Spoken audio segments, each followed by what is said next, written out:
నుండి ఆదికాండము 8వ అధ్యాయం. ఆదికాండము 8వ అధ్యాయం.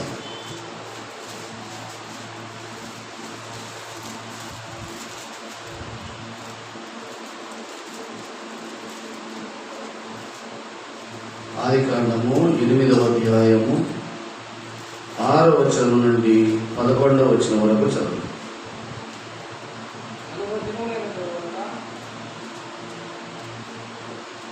మొదటి నుండి చదువుదాం. మనందరం మార్చి చదువుకుందాం 11వ వచనం వరకు. 8వ అధ్యాయము మొదటి వచనం నుండి 11వ వచనం వరకు మనము మార్చి దేవుని వాక్యాన్ని చదివి ధ్యానం చేద్దాం. ఎందుకంటే ఆ ప్రారంభం నుండి వస్తే మనకు కూడా దైవుని వాక్యం చక్కగా అర్థమవుతుంది. దేవుడు నోవాహును అతనితో కూడా ఓడలో ఉన్న సమస్త జంతువులను సమస్త పశువులను జ్ఞాపకం చేసుకున్నాడు. దేవుడు భూమి మీద వాయువు విసురున్నట్లు చేయటం వలన నీళ్లు తగ్గిపోయెను.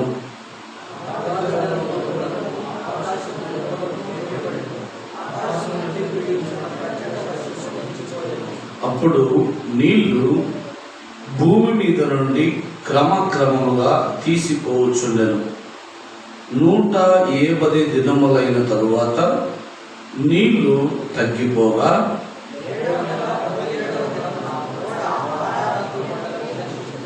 నీళ్లు 10వ నెల వరకు క్రమముగా తగ్గుచూ వచ్చాను.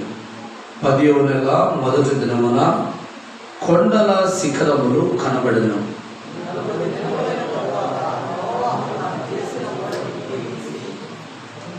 ఒక కాకిని వెలుపలికి పోవిడిచెను. అది బయటకు వెళ్ళి భూమి మీద నుండి నీళ్లు ఇంకిపో వరకు ఇటు అటు తిరుగుచుండెను.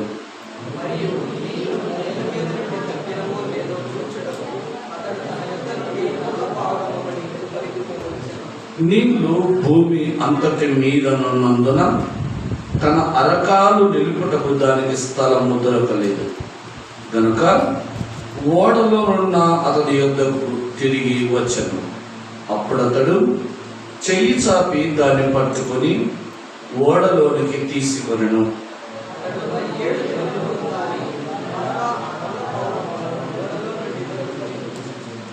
సాయంకాలమున అది అతని యొద్దకు వచ్చినప్పుడు త్రుంచబడిన ఒలివ చెట్టు ఆకు దాని నోట నుండెను గనుక నీళ్లు భూమి మీద నుండి తగ్గిపోయినని నోవాహునకు తెలిసెను. చిన్న ప్రార్థన చేస్తాను. మహాపరిశుద్ధుడా, దైవల తండ్రి, స్తోత్రం నాయన. వాక్యం మీది మీరు వాక్యమై ఉన్న దేవుడు గనక పరిశుద్ధమైన మీ వాక్యం కొరకు ప్రార్థన చేస్తాను. చదవబడిన వాక్య భాగము ద్వారా నాతో మాతో మాట్లాడు. మీ వాక్యము నాకు మాకందరికి అర్థమవు విధంగా మీరు బోధించండి. మీ వాక్యపు వెలుగులోనికి, మీ వాక్యపు సారూప్యతలోనికి మమ్మల్ని నడిపించబడినట్లుగా మీ వాక్యము ద్వారా మమ్మల్ని హెచ్చరించి దీవించండి. బోధకులకు బోధకులను వాక్యమై ఉన్న యేసు ప్రభువు శ్రేష్ఠ నామమున ప్రార్థించి బోధించుకొనుచున్నాము తండ్రి, ఆమేన్. పరిశుద్ధమైన దేవుని వాక్యాన్ని మనం చదువుకున్నటువంటి వాక్య భాగంలో మనకందరికీ తెలుసు, 6వ అధ్యాయం ఆదికాండం 6వ అధ్యాయంలో దేవుడు భూమి మీద ఉన్న మానవుల యొక్క పాపాన్ని భరించలేకపోయాడు. వారి పాపము దేవుడు భరింపజాలదైనప్పుడు, బహుఘోరమైనదైనప్పుడు ఆయన భూమి మీద కలియచూచినప్పుడు నోవాహు అను ఒక నీతిమంతుడు దేవునికి కనబడ్డాడు. నోవాహు అను నీతిమంతుని దేవుడు రక్షించినట్లుగా అనీతిమంతులతో కూడా నీతిమంతుని నశింపజేయుట దేవునికి ఇష్టం లేక పాపాత్ములతో కూడా పరిశుద్ధుని అనగా నీతి మార్గమును అనుసరించి నడుచుచున్న వారిని, దేవుని యందు భయభక్తులు కలిగి బ్రతుకుచున్న వారిని నశింపజేయుట దేవునికి ఇష్టం లేక నోవాహును పిలిచి, నీ కొరకు ఒక ఓడను తయారు చేసుకోమని దేవుడు చెప్పాడు. ఏం తయారు చేసుకోమన్నాడు? వినేత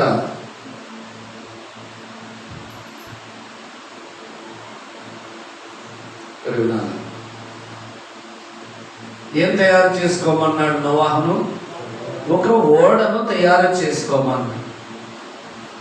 ఒక ఓడను తయారు చేసుకోమని దేవుడు ఆజ్ఞాపించాడు.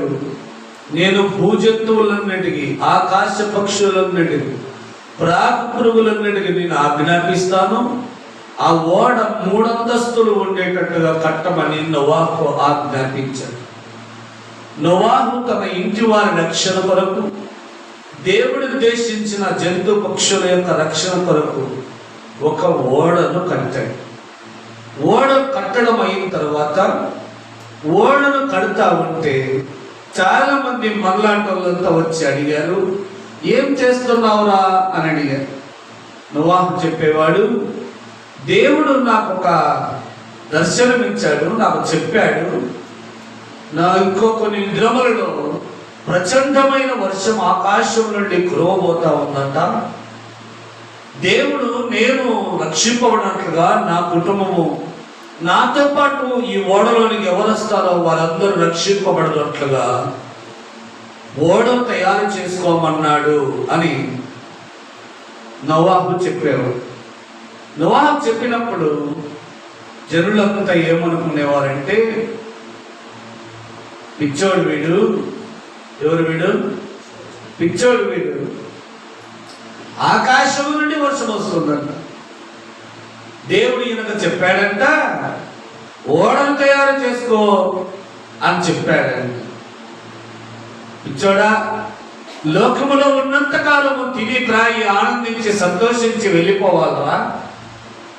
దేవుడు చెప్పాడు, వాడు చెప్పాడు, వీడు చెప్పాడు అని సుఖ సంతోషాలు పక్కన పెట్టి ఏం చేస్తున్నావు నువ్వు? పిచ్చోడు అయిపోయినావు నువ్వు, నీ మతి భ్రమించింది అని చాలా మంది నోవాహును ఎగతాళి చేస్తారు. ఏది ఏమైనప్పటికీ నోవాహు దేవుడు చెప్పిన మాటలు తూచా తప్పకుండా పాటించి ఓడను తయారు చేశారు. ఓడ తయారు కాగానే భూమి మీద ఏం కురిసింది? ఇప్పుడు ఇంకా దేవుడు ఆజ్ఞాపించినట్లుగా నోవాహు కుటుంబం, ఆకాశ పక్షులు, భూజంతువులు అన్ని ఓడలో చేరిపోయాయి. వెంటనే ఏం ప్రారంభమైంది? ఇంకా ప్రచండమైన వర్షం ప్రారంభమైంది.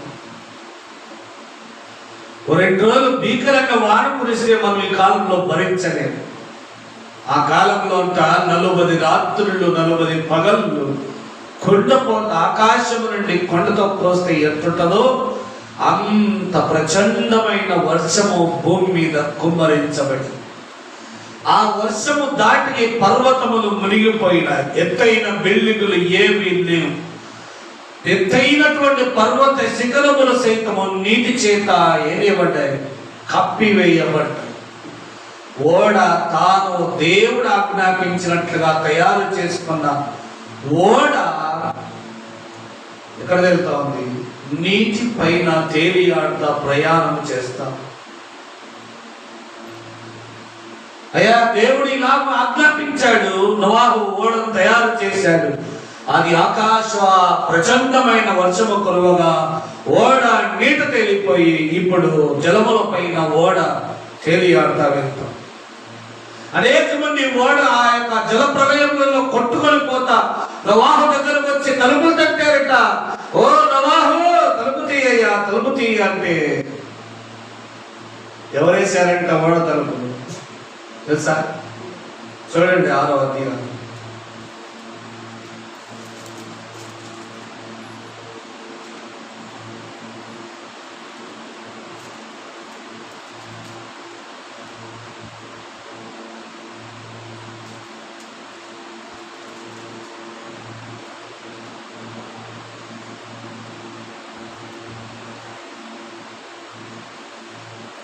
నోవాహు యొక్క ఓడ యొక్క తలుపులను దేవుడే వేశాడు అని రాయబడి ఉంటుంది.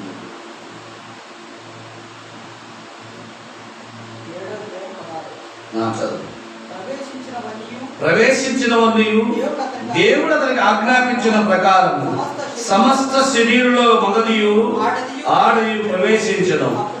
అప్పుడు యెహోవా ఓడలో అతని ఎవరు మోసేశారంట? దేవుడు మోసేశాడు. జనాలంతా వచ్చి ప్రవాహంలో కొట్టుకొని వచ్చి అంటున్నారు, నోవాహు నోవాహు చెప్తే వినకపోతే మీ కలుపు చేయ అంటే ఇంకెక్కడ ఇస్తాడు? మూసింది ఎవరు? తీయచ్చా?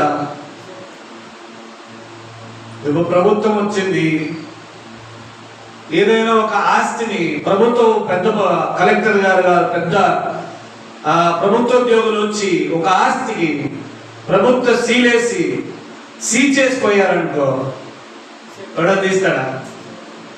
ఎవరు తీసేదానికి వీల్లేదు. అతని దేవుడే ఆ ఓడ తలుపులు మూసి ముద్రించి భద్రపరిస్తే ఇక నోవాహుకు కూడా ఏం లేదు, అధికారం లేదు. చూడండి మీరు, నోవాహు జలప్రలయం తగ్గుతా వస్తా ఉంటే కాకిని పోవిడిచాడు, పావురమును పోవిడిచాడు. ఎక్కడి నుంచి? కిటికీలో నుంచి. తలుపు తీయలేదు, భద్రం చేయబడింది. కాబట్టి మనకు కూడా దేవుడిచ్చినటువంటి సమయంలో మనల్ని మనము సిద్ధపరచుకోవాలి. దేవుని రాకడ సమీపముగా ఉన్నది. ప్రభు ఎప్పుడొచ్చునో మనం ఎరుగము గనుక ఈ లోకము దేవుడు చెప్పినట్టుగా ఎప్పుడు మిక్కటమైన వేగంతో లయమైపోవునా మనం ఎరుగము గనుక మనల్ని మనము ఏం చేసుకోవాలి? సిద్ధపరచుకోవాలి. దేవుడు ఎన్నో మార్లు మనల్ని హెచ్చరిస్తా ఉన్నాడు, తెలియజేస్తా ఉన్నాడు. దేవుని గ్రంథం మన చేతికిచ్చి చదువుకొని తెలుసుకో, జ్ఞానము నేర్చుకో. ఏ కాలమున ఏమి సంభవించునో సమస్తమును దైవగ్రంథంలో రాయించి పెట్టారు. నీవు వీటిని తెలుసుకొని చదివి గ్రహించి నీ యొక్క విశ్వాసాన్ని, నీ యొక్క ఆత్మీయ జీవితాన్ని కాపాడుకొని ఎప్పుడు ఈ లోకము గతి వేండ్రముతో లయమైపో పరిస్థితి వచ్చేను నీవు మాత్రము దేవునితో కూడా ఉండటకు ఎత్తబడే స్థితిలో ఉండనట్లుగా మనల్ని మనము సిద్ధపరచుకోవాలి. దేవుడు చెప్పినట్టుగా నోవాహు ఓడను సిద్ధము చేసుకున్నాడు. అతను ఎగతాళి చేసిన వారు, దూషించిన వారు, అవమానించిన వారు, తనని ఎంతో హేళనగా చూసిన వారందరూ జలప్రలయంలో కొట్టుకొని పోతా ఉంటే నోవాహు మాత్రము ఓడలో తేలియాడుతూ సంతోషంగా తన కుటుంబంతో గడుపుతాం. మరి నీవు నేను సిద్ధంగా ఉన్నామా? ఇది మన సబ్జెక్ట్ కాగానే ముందుకు వెళ్ళిపోతాం. మనం సిద్ధంగా ఉండాలి. ప్రభు ఎప్పుడొచ్చిందో మనం వెనుకము. మన ఆత్మదేహములను సిద్ధముగా ఉంచుకోవాలి. మన విశ్వాసతను కాపాడుకోవాలి. పౌలు అదే అన్నాడు తిమోతికి రాసిన 2వ పత్రికలో. ఏమన్నాడు? తిమోతి నా కుమారుడా, మంచి పోరాటం పోరాడుతని నా విశ్వాసమును ఏం చేసుకున్నా? కాపాడుకున్నాను. ఏం కాపాడుకోవాలి? ఎంత దినములు మన విశ్వాసాన్ని కాపాడుకోవాలి. మన విశ్వాసాన్ని సన్నిహిల చేసే, మన ప్రేమను చల్లార్చే ఎన్నో కార్యాలు, భీకర కార్యాలు లోకములో జరుగుతూ ఉన్నాయి. నీ విశ్వాస్యతను ఎప్పుడు చల్లారిపోకున్నట్లుగా నీవు జాగ్రత్తగా చూసుకోవాలి. నువ్వు ఎంతమంది ఎగతాళి చేసినా, ఎంతమంది దూషించినా, ఎంతో అవమానకరంగా మాట్లాడినా, బంధువులు తమ ఇంటికి రాకుండా బంధు చేసినా కూడా తాను మాత్రము దేవుని యందు విశ్వాసం ఉంచి, దేవుడు తనకు ఆజ్ఞాపించాడు, నాకు చెప్పాడు, ఆయన ఒక దినమున జలప్రలయం రప్పింపబోతా ఉన్నాడు. ఆ నాశనం నుండి నేను తప్పించబడాలంటే నా దేవుడు నాకు చెప్పినట్టుగా ఓడను తయారు చేసుకోవాలని ఓడను తయారు చేసుకోండి. నీవు నేను తయారు చేసుకుంటున్నామా? నీ ఓడను నీవు నేను సిద్ధపరచుకుంటున్నామా? సరే, జలప్రలయం అంతా వచ్చి అయిపోయింది. జలప్రలయం అంతా గతించిపోయింది. భూమి మీద నీళ్లు ఇంకిపోవడం స్టార్ట్ అయిపోయాయి. ఏమయ్యాయి? నీళ్లు ఇంకిపోవడం స్టార్ట్ అయ్యాయి.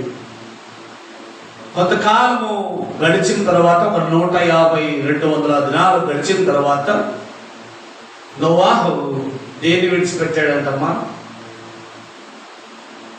దేన్ని విడిచిపెట్టాడంట? ఒక కాకిని విడిచిపెట్టాడు. కాకిని విడిచిపెడితే కాకి ఏం చేసిందంట? అయ్యా ఏం చేస్తా ఉన్నది? అది బయటకు వెళ్ళి భూమి మీద నుండి నీళ్లు ఇంకిపోవు వరకు ఏం చేస్తా ఉందంటయ్యా? ఇటు అటు తిరుగులాడతాం. తన యజమాని ఎందుకు పంపాడయ్యా కాకిని? భూమి మీద నీళ్లు ఎంత మాత్రం ఉన్నాయో తెలుసుకొని రమ్మని కాకిని పోవిడిస్తే కాకి ఏం చేస్తా ఉంది? ఎదురు తిరుగుతా ఉంది అక్కడ ఇక్కడ. కాకికి సమృద్ధి అయిన ఆహారం, మృత కళేబరములన్నీ నీటి మీద తేలియాడుతా ఉంది. ఇంకా కాకి ఏం చేస్తా ఉంది? ఆ మృత కళేబరములన్నిటిని తినుకుంటా అటు ఇటు ఏం చేస్తా ఉందంట? తిరుగులాడుతా ఉంది.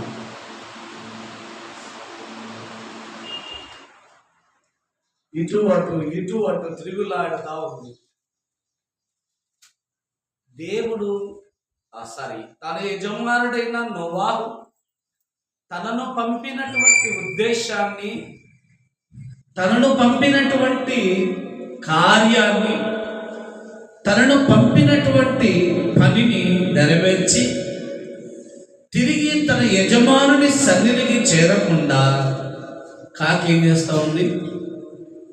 అటు ఇటు నీళ్లు ఇంకిపోయే వరకు ఏం చేస్తుందంట?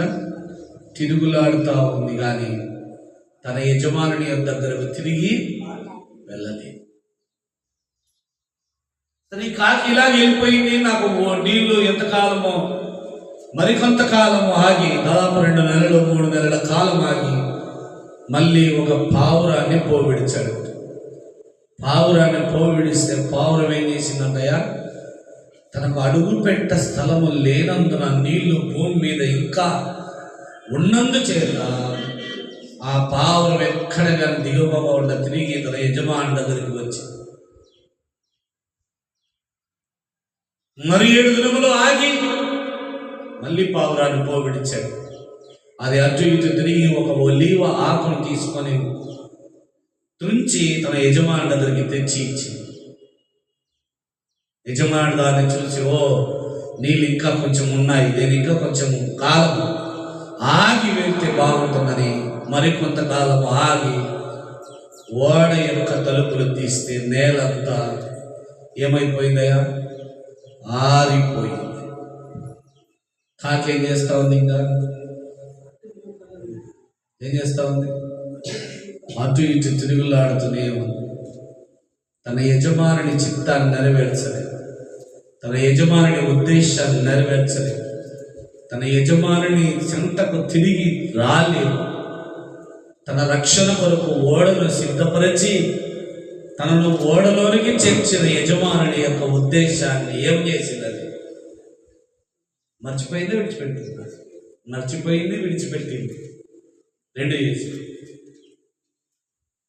అలాగనే దైవగ్రంథంలో మానవులు ఎందరో కూడా దేవుడు తమను పంపిన ఉద్దేశాన్ని, దేవుడు తమ పట్ల కలిగి ఉన్నటువంటి సంకల్పాన్ని, దేవుడు తమ పట్ల ఉన్నటువంటి ఆ యొక్క ఆశను నెరవేర్చేవారుగా కాక లోకములో ఇటు అటు తిరుగులాడుతూ ఏం చేస్తూ ఉన్నారు? తమ యజమానుని చిత్తాన్ని నెరవేర్చకుండా తమ సొంత చిత్తాన్ని నెరవేర్చుకుంటా ఉంది. కాకి ఏం చేస్తూ ఉంది? యజమానుని చిత్తాన్ని నెరవేర్చి తిరిగి వచ్చిందా? తన చిత్తాన్ని నెరవేర్చుకుంటూ అటు ఇటు తిరుగులాడుతూ ఉందా? తన చిత్తాన్ని నెరవేర్చుకుంటా ఉంది. తనకు సమృద్ధి అయిన ఆహారం ఉంది, ఎక్కడ చూసినా సమృద్ధి అయిన ఆహారం ఉంది, నీళ్ళు ఉన్నాయి. ఇంక తనకేం కావాలి? అయ్యా, దేవుని పిల్లలు మనం కూడా సమృద్ధి అయిన ఆహారం ఉంది, నీళ్ళు ఉన్నాయి, ఇంకా నాకేం కొదువా అని నేను అనుకోకూడదు. దేవుని ఉద్దేశాన్ని మనము ఎరిగి నడిచేవారుగా ఉండాలి. ఇటు అటు తిరుగుట దేవుని యొక్క ఉద్దేశము కానే కాదు. మోషేను మనం అందరం ఎరుగుతాం కదా. మోషే కూడా ఏం చేశాడు ఒకసారి చూడండి. నిర్గమకాండం 2వ అధ్యాయం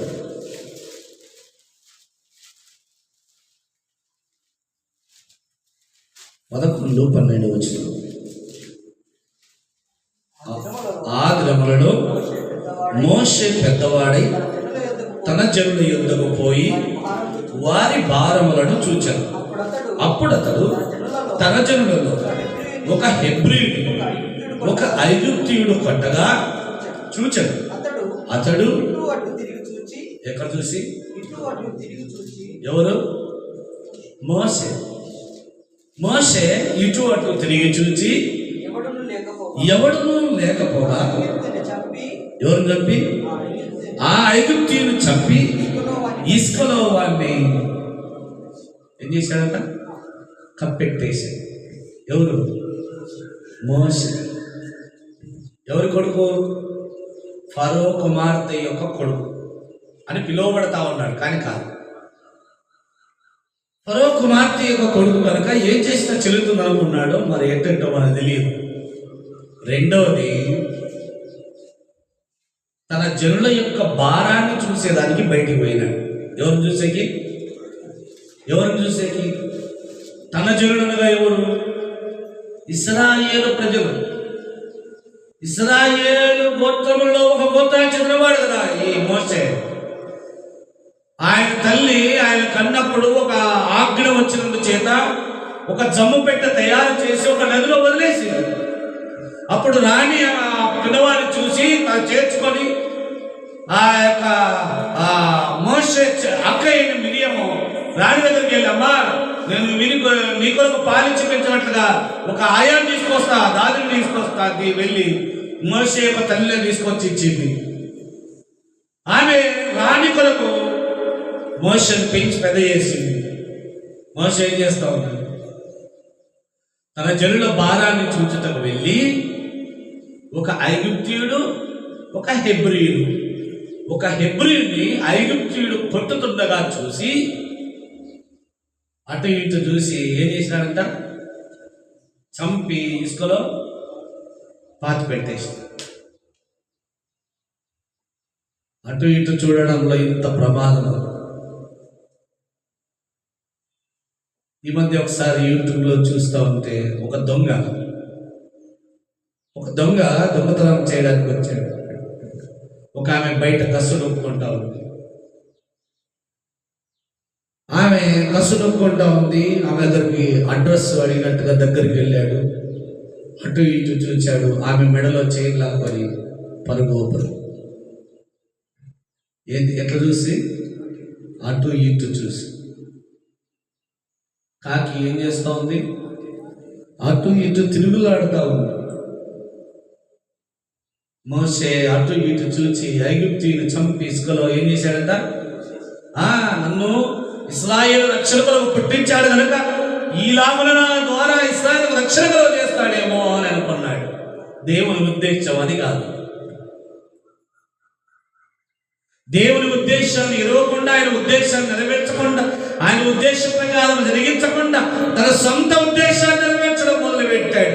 ఓ మా హెబ్రీయుని, మా ఇశ్రాయేలుని నువ్వు కొట్టవా? నిన్ను చూడు ఏం చేస్తారో అని ఐగుప్తీయుని చంపి ఇసుకలో పాతి పెట్టి నిశ్శబ్దంగా ఉన్నాడు. ఇటు అటు తిరిగి ఐగుప్తీయుని చంపేసి, కాకి ఇటు అటు తిరిగి తన యజమాని యొద్దకు రాలేదు. మోషే తన యజమాని యొద్దకు తిరిగి పోలేకపోయాడు. ఎందుకో తెలుసా? ఐగుప్తీయుని చంపాడు కనుక. ఐగుప్తు ఫరో యొక్క కుమార్తె యొక్క కుమారుడని పిలిపించుకొనుచున్నాడు కనుక తిరిగి ఫరో యొద్దకు వెళ్ళలేక ఏం చేశాడు? పరిగెత్తుకొని పోయి మిద్యాను దేశంలో ఇత్రో అని వారి ఇంట చేరి దాదాపు 40 సంవత్సరాలు గొర్రెలను మేపాడు. రాజకుమారునిగా పెరిగినటువంటి వాడు ఎక్కడికి వెళ్ళిపోయాడు? గొర్రెలను మేపడానికి మిద్యాను దేశానికి వెళ్ళిపోయాడు. గమనించారా? ఇటు అటు తిరిగి చేసే పాపం వలన ఎంత భయంకరమైన శిక్ష. మోషే దేవుని చిత్తమును గ్రహించలేక, దేవుని చిత్తాను ఎదురు చూడకోకుండా, దీని కొరకై కదా నన్ను దేవుడు ఏర్పాటు చేసుకున్నాడు, ఇలా కాక ఇశ్రాయేలుకు రక్షణ ఎలా వస్తుంది అనుకున్నాడో ఏమో మనకు తెలియదు. కానీ దేవుని ఉద్దేశం కొరకు ఎదురు చూడకుండా, దేవుని చిత్తం కొరకు కనిపెట్టకుండా ఇటు అటు చూచి ఐగుప్తీయుని చంపి ఇసుకలో పాతి పెట్టేశారు. దావీదును కూడా చూడండి, మీరు ఇంటికి వెళ్తారు ధ్యానం చేయండి. సమూయేలు 2వ గ్రంథం 11వ అధ్యాయంలో దావీదు ఏం చేస్తా ఉన్నాడు? రాజులందరూ యుద్ధానికి వెళ్తే, రాజులందరూ యుద్ధం చేయడానికి వెళ్ళి యుద్ధాల్లో పోరాడుతూ ఉంటే, దావీదు యోవాబును తన సైన్యాధ్యక్షుడిని యుద్ధమునకు పంపి మేడగది మీద ఉండి ఏం చేస్తా ఉన్నాడంట? అటు ఇటు నడుస్తా ఉన్నాడు మేడగది మీద. చూడరాని స్థితిలో ఒక అమ్మాయిని చూచి ఆ పాపములో పడిపోయి బహు భయంకరమైన శాపాన్ని తన కుటుంబంలో కొని తెచ్చుకున్నాడు. ఇటు అటు చూసి ఇటు అటు నడిచి భయంకరమైన పాపాలు ఎన్నో ఇంకా లోకములో జరుగుతూ ఉన్నాయమ్మా. అయ్యా, లోకములో ఇంకా ఎంతో భయంకరంగా జరుగుతూ ఉన్నాయి. మోసగాడు మన ఇంటికి వచ్చినప్పుడు అనేక మార్లు ఇంట బయట అటు ఇటు చూచి మనల్ని మోసగించి మన యొద్దన్న సొమ్ము కాజేసి వెళ్ళిపోతాడు. దొంగలు ఎంతకాలం అటు ఇటు తిరుగులాడి చూసి కాచి తమ ఇంట్లో తాము వచ్చినటువంటి ఉద్దేశాలు నెరవేర్చుకొని వెళ్ళిపోతారు. మోసగాండ్రు, వ్యభిచారులు, దొంగలు ఇలాగూ ఎంతో మంది చెప్పుకుంటూ పోతే పాపపు క్రియ జరిగించే ప్రతి మానవుడు కూడా అటు ఇటు తిరిగి తమ పాపపు కార్యాలు నెరవేర్చుకొని వెళ్ళిపోతారు. తమ పాపపు క్రియల వలన తమ సొంత ఉద్దేశాలు నెరవేర్చబడవచ్చు, తమ సొంత కార్యాలు నెరవేర్చబడవచ్చు, తమ యొక్క జీవితానికి సరిపడ ఆహారము, బట్టలు, వస్త్రాలు అనేకము లభించబడవచ్చు. కానీ నిన్ను పంపిన నీ యజమానుడైన నీ సృష్టికర్త అయిన దేవుని యొద్దకు నీవు చేరలేవు. నిన్ను పంపిన, నిన్ను కలుగజేసిన, నిన్ను ఈ లోకమునకు పోవిడిచినటువంటి నీ దేవుడైన, నీ సృష్టికర్త అయిన, నీ ప్రభు అయిన నీ దేవుని యొక్క చిత్తాన్ని నెరవేర్చకుండా తిరిగి నీవు ఆయన సన్నిధికి వెళ్ళలేవు. నీ స్వనీతిని, నీ స్వలాభాన్ని, నీ సొంత అపేక్షను, నీ సొంత ఇచ్చను ఈ లోకములో ఇంతకాలం అని ఇంకా ఇటు అటు తిరుగులాడుచు నెరవేర్చుకొని నేను దేవుని చిత్తము నెరవేర్చుచున్నాను లేదు ఇంకా ఎంతకాలం అని నీవు అనుకుంటూ బ్రతుకుతావు. జాగ్రత్తయ్యా అమ్మా, జాగ్రత్త. కాకి ఇటు అటు తిరుగులాడి తన యజమానుడు పంపిన ఉద్దేశాన్ని నెరవేర్చకుండా తిరిగి వెళ్ళలేదు. మోషే దేవుడితో పంపిన ఉద్దేశాన్ని నెరవేర్చలకు ఇదిగో దేవుని చిత్తము కొరకు, దేవుని సహాయం కొరకు ఎదురు చూడకుండా తన సొంత నిర్ణయమే, తాను చేస్తున్న పనే దేవుని చిత్తము నెరవేర్చుతుందని గ్రహించి అటు ఇటు చూచి ఐగుప్తీయుని చంపి ఇసుకలో పాతి పెట్టేశాడు. దావీదు దేవుని చిత్తము కొరకు కనిపెట్టకుండా దేవుని చిత్తము రాజుల వసంతకాలం యుద్ధము చేయడం ఏమిటగా యుద్ధమునకు వెళ్ళకుండా మేడగది మీద అటు ఇటు తిరుగులాడుతూ పాపమును కొని తెచ్చుకున్నాడు. మరి నీవు నేను అటు ఇటు లోకములో తిరుగులాడుతూ ఏం చేస్తా ఉన్నామో మనల్ని మనము గమనించుకోవాలి. అసలు ఈ అటు ఇటు తిరుగులాడు లక్షణము దేవుని పిల్లల యొక్క లక్షణము కానే కాదు. చూడండి, ఇది ఎవరి లక్షణమో? యోబు గ్రంథం 1వ అధ్యాయం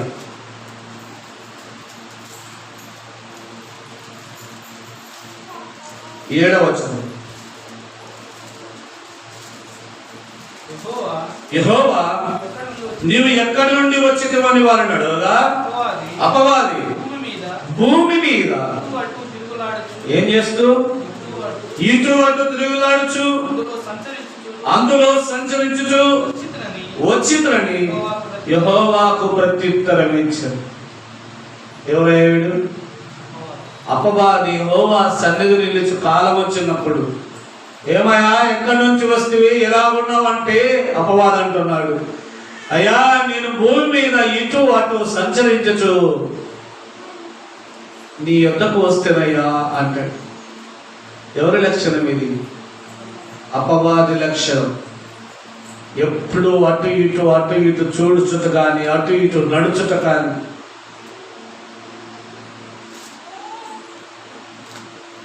అంటే వాకింగ్ చేయడము చూడడం తప్పని కాదు అంటే ఇది ఆత్మీయ విషయం. లోకంలోనికి కొంత, ఆత్మ సంబంధమైన విషయంలో కొంత. మనకు అనుకూలమైతే దేవుని వాక్యం ఇలాగో చెప్పింది కదా, దేవుని వాక్యంలో దేవునిలో మనకి ఏం లేదులే అని అంటారు.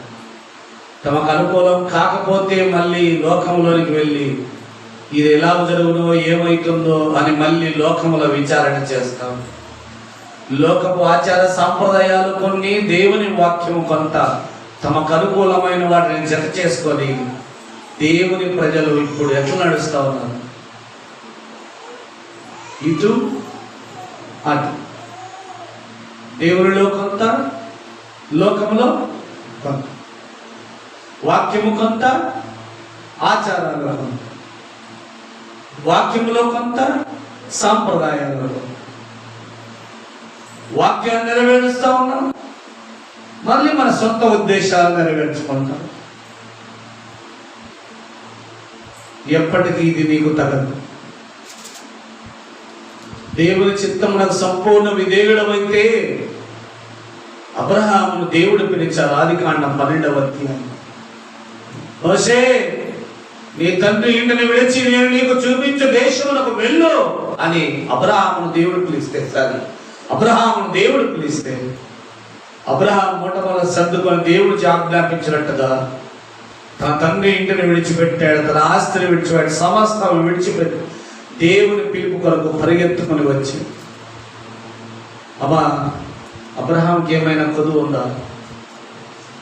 ఒక సందర్భంలో రాయబడి ఉంటుంది, తనతో కూడా లోతు అని తన సహోదరుని కుమారుడు కూడా వెళ్తాడు. ఏమని రాయబడుతుందో వాళ్ళిద్దరి గురించి? వారి ఆస్తి వారు కలిసి నివసించలేనంత గొప్పదైంది. తరచు లోతు పశువుల కాపరులకు, తరచు అబ్రహాం పశువుల కాపరులకు గొడవలు జరుగుతాం. వారి ఆస్తి అంత విస్తరించిపోయి, దేవుని చిత్తాన్ని నెరవేరిస్తే మనకి ఈ లోకంలో ఏమి ఉండదండి అనుకోవద్దు. దేవుని ఆజ్ఞానుసారముగా బ్రతికితే లోకములో మనకి ఇంకేముంది అని నీవు అనుకోవద్దు. దేవుని వాక్యములో సంపూర్ణ స్వాతంత్ర్యము ఉన్నది.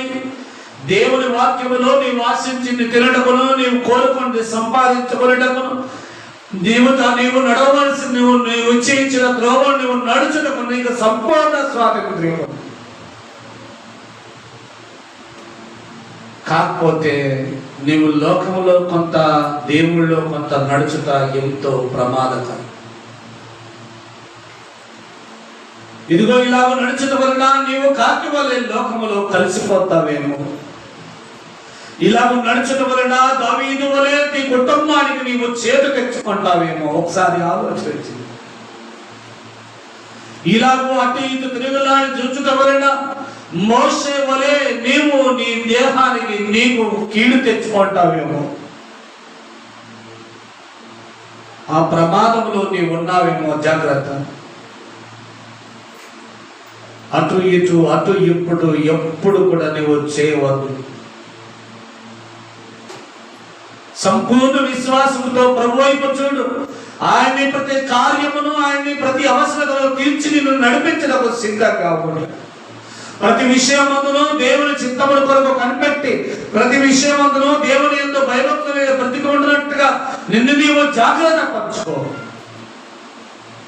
మీరు ఆ అపొస్తలుడైన పౌలు రాసిన సంఘానికి రాస్తుంటారు, మీరు స్థిరులను కదలని వారిని ఉండవలనని నేను ఆశతో అపేక్షించుచున్నాను అంటాడు. ఎట్లా ఉండాలట? స్థిరులను కదలని వారిని ఉండవలనని. దేవుని వాక్యములో దేవుని యందు స్థిరులను కదలని వారిని ఉండవలనని ఆయన ఆశతో అపేక్షించుతూ ఉంటాడంట. ఒక సంఘానికి రాసిన పౌలు అంటాడు. అలాగే దేవుని ప్రజలు ఉండవాలని ప్రభు కోరుకుంటా ఉన్నాడు. దేవుని ప్రజలు ఎప్పుడు అటు ఇటు తిరగలాడవాలని దేవుని యొక్క ఉద్దేశము కానే కాదు.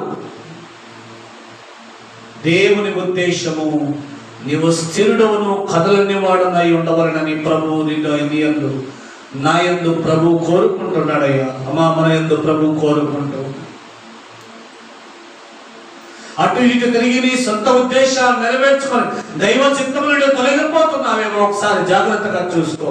దైవ చిత్తము నుండి నీవు తొలగిపోతే, దేవుని ఉద్దేశం నుండి నీవు తొలగిపోతే, నిన్ను లోకమునకు పంపిన నీ సృష్టికర్త అయిన దేవుని ఉద్దేశం నుండి నీవు తొలగిపోతే, తిరిగి నిన్ను కలుగజేసిన, నిన్ను పంపిన, నిన్ను లోకములో పుట్టించిన నీ దేవుడైన నీ సృష్టికర్త చెత్తకు నీవు తిరిగిపోలేవు. నీవు తిరిగి పోవాలంటే లోకములో ఇటు అటు తిరగడం మానివేసి దేవుని యందు గురి కలిగి ఆయన ఉద్దేశాన్ని నెరవేర్చి ఆయన యందు విశ్వాసం ఉంచి ఆయన వైపే చూచుచు నీ జీవిత యాత్రను కొనసాగి ఉంచు. అప్పుడు ఆయన నీ ప్రతి ఆపదలోను ప్రతి అవసరతలో నిన్ను ఆదుకుంటాడు. అమ్మా, జల ప్రళయమునకు ముందు లోకమంతటిని దేవుడు చూచా, ఒక్క నీతిమంతుడైనా కనబడా అని. కానీ ఒక్కడు కనబడ్డాడు. ఎవరో? ఆయనే భక్తుడకు నోవాహును బట్టి సృష్టి యావత్తును తిరిగి ఓడలోకి రప్పించి దేవుడు పునరుత్పత్తిని కలుగజేశాడు. మరి నీ కొరకు నా కొరకు నిన్ను నీ ఎడల నా ఎడల దేవునికి ఇచ్చే ఉద్దేశం లేదా? శూన్యములో నుండి నీ ప్రభువు సృష్టిని కలుగజేసిన వాడు కాడా? నీ లేమిలో నుండి నిన్ను ఆదుకొని నిన్ను పైకి లేవనెత్తాడా? నీ కష్టములో నిన్ను అలాగే త్రోసిపుచ్చి కష్టంలో నలిగి నాశనం అయిపో అని నిన్ను విడిచిపెడతాడా? ప్రభు నిన్ను ఆదుకొని రక్షించడా? మరి నీవెందుకు ఇటు అటు ఇంకా లోకములో తిరుగులాడుతూ ఉన్నావు? దేవుని ఉద్దేశాన్ని, దేవుని యొక్క సంకల్పాన్ని మనం ఎరిగి కదలని వారిని స్థిరుల మనై ఉండవలని ప్రభు మన నుండి కోరుకుంటూ. ఒకసారి అంట చెట్లన్నీ వచ్చి ఒలివ చెట్టును వచ్చి అడిగాయంట. ఏమని అడిగాయి చెట్లన్నీ వచ్చి? ఒలివ చెట్టు నీవు మా మీద రాజుగా ఉంటావా అని అడిగాయి. ఏమని అడిగాయంట చెట్లన్నీ? ఒలివ చెట్టు నీవు మా మీద రాజుగా ఉంటావా అని అడిగారు. ఒలివ చెట్టు ఏమన్నదంట? చూడండి, వాక్యంలో మాట, నా సొంత మాట కాదు, న్యాయాధిపతులు ఓ భక్తుడు ఈ ఉపమానాన్ని చెప్పాడు అనమాట. న్యాయాధిపతుల గ్రంథము 9వ అధ్యాయం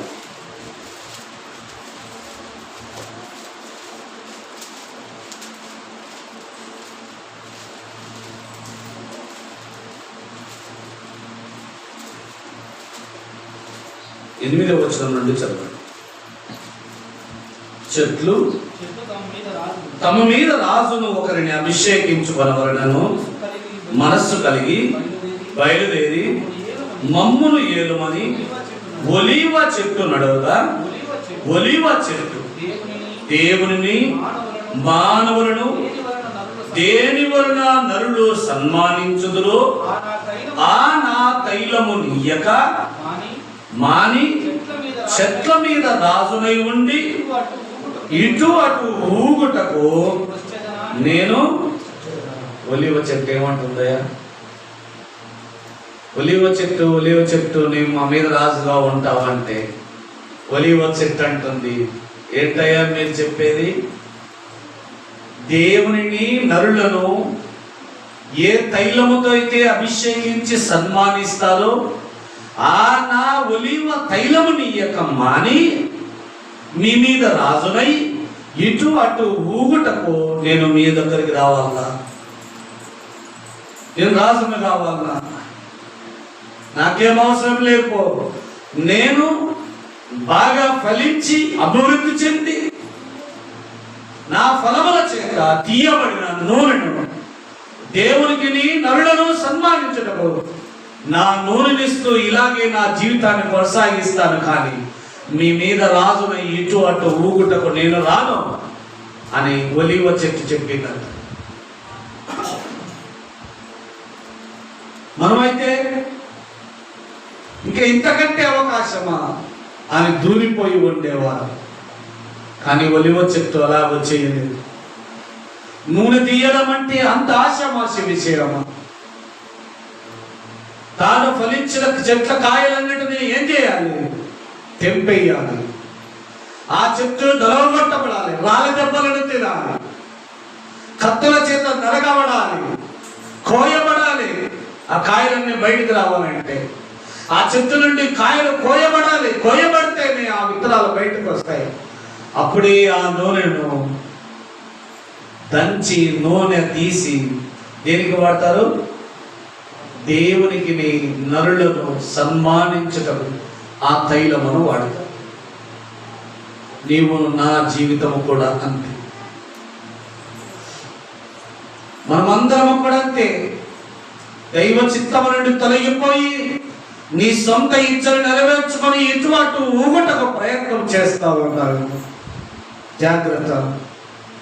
నీ వలన అదిగో గణపరచబడుతున్నటువంటి నరులను నీ వలన హెచ్చింపబడుతున్న దేవుని యొక్క నీ సృష్టికర్త యొక్క ఉద్దేశములు ఏమైపోతాయో ఒకసారి ఆలోచన చెయ్యి.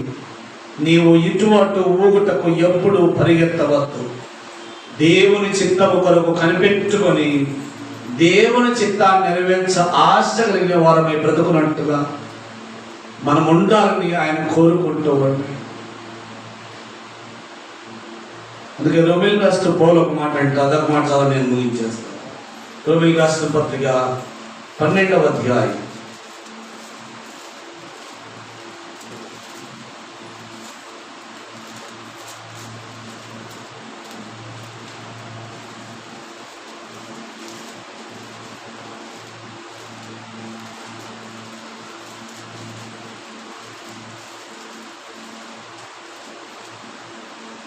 12వ అధ్యాయం 1-2 వచనాలు చదువు. కాబట్టి సహోదరులారా, పరిశుద్ధమును దేవునికి అనుకూలమునైన సజీవ యాగముగా మీ శరీరములను ఆయనకు సమర్పించుకొనుడని దేవుని వాత్సల్యమును బట్టి మిమ్మను బ్రతిమాలుకొనుచున్నాను. ఇచ్చి సేవ యుక్తమైనది. మీరు ఈ లోక మర్యాదను అనుసరింపక ఉత్తమమును అనుకూలమును సంపూర్ణమునై ఉన్న దేవుని చిత్తమేదో పరీక్షించి తెలుసుకున్నట్లు మీ మనస్సు మారి నూతన మగుట వలన రూపాంతరము పొందుడి. దేవుని చిత్తమును అనుకూలమును సంపూర్ణమునై ఉన్న దేవుని చిత్తం ఎరిగి మీరేం చేయాలంట? తెలుసుకున్నట్లు మీ మనస్సు మారి రూపాంతరమునందుడి అని అపోస్తలుడైన పౌలు రోమీయులకు రాస్తూ అంటున్నాడు. మరి దేవుని చిత్తము కొరకు ఎదురు చూచే, దేవుని చిత్తము నెరవేర్చే ఆ సహృదయము, ఆ మనస్సు నీకు నాకు మనకుందా? మనం పరిశీలన చేసుకుందాం. లేక ఇటు అటు ఊగి పరిగెత్తి నీ సొంత ఇష్టాన్ని నెరవేర్చుకుని దైవ చిత్తాన్ని పక్కన పెట్టేసి నీ సొంత ఆశను నెరవేర్చుకున్నట్టు పరిగెత్తున్నావా? మనల్ని మనం ఒకసారి పరిశీలన చేసుకొని ప్రభు వైపు చూద్దాం. నీవు నీ చిత్తాన్ని మాత్రమే నెరవేర్చుకుంటే నిన్ను పంపిన, నిన్ను కలుగజేసిన నీ సృష్టికర్త అయిన దేవుని యొద్దకు నీవు వెళ్ళలేవు. దేవుని చిత్తం నెరవేర్చడం వలన మాత్రమే నీవు తిరిగి దేవుని యొద్దకు రాగలవు. పావురాన్ని నోవాహు పంపాడు. పావురము నోవాహు పంపిన ఉద్దేశాన్ని ఏం చేసింది? చూసి పరీక్షించి తిరిగి నోవాహు యొద్దకు తిరిగి వచ్చింది. మరికొన్ని దినముల తర్వాత పంపితే కూడా చూసి ఒలీవ మొక్క త్రుంచి నీళ్ళలో ముంచి తన యజమానుడి దగ్గరికి తిరిగి తీసుకొని వచ్చి ఇచ్చింది. తాను ఓడలో తిరిగి చేర్చుకోవటం. నీవు నేను మనము కూడా అంతే. దేవుడు నిన్ను నన్ను పంపిన ఉద్దేశాన్ని చిత్తాన్ని నెరవేరుస్తూ ఆయన సన్నిధిలో ముందుకు సాగిపో. కేవలము నీ సొంత ఇష్టం నెరవేర్చట కొరకు నీకు అనుకూలమైతే వాక్యం కొంత, నీకు అనుకూలం కాకపోతే లోకంలోని ఆచారాలు ముందు పెట్టుకుంటే నువ్వు ఇటు అటు ఉన్నావు. జాగ్రత్తగా కలిగి ప్రభు వైపు చూద్దాం. దేవుడి కొద్ది మాటలు మరణ వ్యక్తమై దీవించుదాం.